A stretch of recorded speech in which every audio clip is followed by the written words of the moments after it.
Hi friends, इस video में हम डीसीबी बैंक के बारे में डिस्कस करेंगे। अगर आप डीसीबी बैंक को देखेंगे तो ये एक प्राइवेट सेक्टर बैंक है, यानी ये आपका जो प्राइवेट सेक्टर बैंक जो है इस सेगमेंट में ये काम करते हैं। अगर आप इसका रिजल्ट देखेंगे तो मेरे हिसाब से रिजल्ट अच्छा ही है, लेकिन मेरे को 2-3 पॉइंट है जो मेरे को उतना अच्छा नहीं लगा है, इसके बारे में हम इस वीडियो में डिस्कस करेंगे। तो फर्स्ट ऑफ ऑल हम इसका जो रिजल्ट है Q1 का उसके बारे में देख लेते हैं। तो इसका एडवांस 17% से ग्रो किया है। मैनेजमेंट का गाइडेंस था कि हम अपना एडवांस को मोटा मोटी 18 से 20% से ग्रो करेंगे। तो मैनेजमेंट का जो गाइडेंस था उसके अनुसार ही इसका परफॉर्मेंस चल रहा है, बहुत ही अच्छी बात है।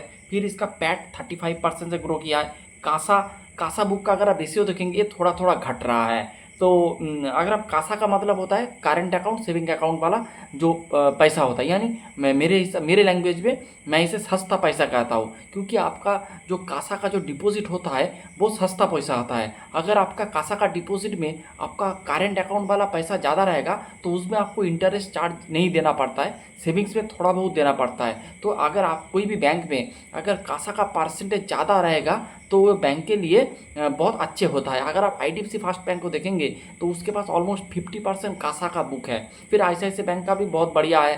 तो हर एक जो आपका जो पीएसयू बैंक है उसके पास भी अच्छा खासा कासा का नंबर रहता है। तो यही बात है। तो इसका कासा का नंबर धीरे धीरे घट रहा है। ये एक कॉशियस चीज़ है, ऐसा नहीं कि अच्छे खासे बैंक है जिसके पास कासा कम है लेकिन वो बढ़िया कर रहा है। ऐसा कासा कम है लेकिन ख़राब है, इसका कोई बात नहीं है। फिर अगर आप जीएनपी का नंबर देखेंगे वो भी इंप्रूव हो रहा है, यानी इसका एसेट क्वालिटी में कोई भी प्रॉब्लम नहीं है। एसेट क्वालिटी एकदम बढ़िया है। मैनेजमेंट का जो गाइडेंस था उसके अनुसार इसका एसेट क्वालिटी बढ़िया है। अगर आप जीएनपी का नंबर देखेंगे वो भी ईयर ऑन ईयर बेसिस में आपका घटा है, यानी अच्छी दिशा में जा रहा है।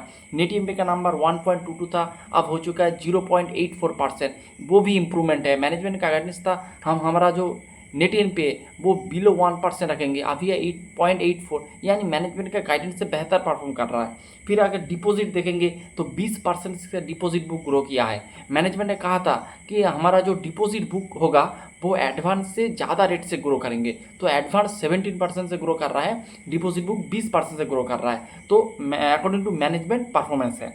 फिर नेट आपका जो ईल्ड अगर आप देखेंगे, इसका ईल्ड अगर आप देखेंगे धीरे धीरे घट रहा है। ये एक पॉइंट है जो आपको देखना है। ईल्ड मतलब होता है आपका जो इंटरेस्ट चार्ज, आप किस रेट पे आप अपना लोन बांट रही है, तो ये आपको डेटा जो है ईल्ड कहता है इसे। तो अगर आप ईल्ड का नंबर देखेंगे तो ईल्ड का नंबर धीरे धीरे घट रहा है। मेरे हिसाब से ईल्ड का नंबर जितना घटेगा उतना आपका प्रॉफिटेबिलिटी है इम्पैक्ट होगा।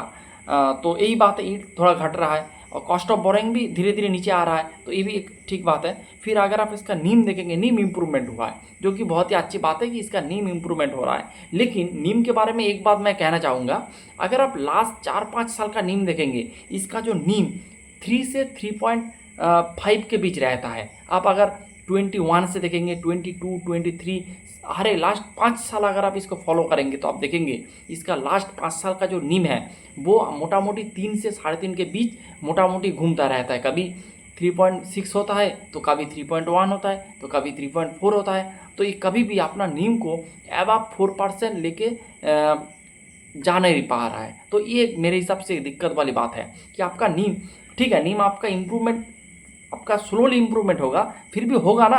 ये क्या करता है, एक रेंज बाउंड रहता है। ये एक मेरे हिसाब से एक खराब बात है। फिर कॉस्ट टू इनकम अगर आप देखेंगे मोटा मोटी 60% है, स्टेबल है। फिर इसका आरओई का नंबर देखेंगे बिलो 1% है, और आरओई का नंबर देखेंगे आपका 13.61 है। 11 से अब 12 से 13% प्लस हो चुका है। तो इसका आरओई और आरओई का नंबर अगर आप देखेंगे लास्ट 3-4 सालों में, 3-4 क्वार्टर नहीं, 3-4-5 साल में, तो इसका आरओई देखेंगे 1% के बीच प्लस माइनस होता है। 1% कभी 1.1 कभी 0.8 इस लेवल पे मोटा मोटी घूमता रहता है। आरओई का नंबर भी अगर आप देखेंगे 11 से 14 के बीच घूमता रहता है। ये इसीलिए आप देखेंगे इसका जो प्राइस टू बुक है ये हमेशा 1-1.5 के बीच आपको मिलता रहता है। और अगर इसका आरओई का नंबर धीरे धीरे 2% की तरफ जाए, आरओई का नंबर 15% प्लस हो जाए, नीम मिनिमम आईसीआईसीआई बैंक का भी नीम 4.5% है, नीम आपको 4% के ऊपर में ले जाना चाहिए। तो इस तरह का जो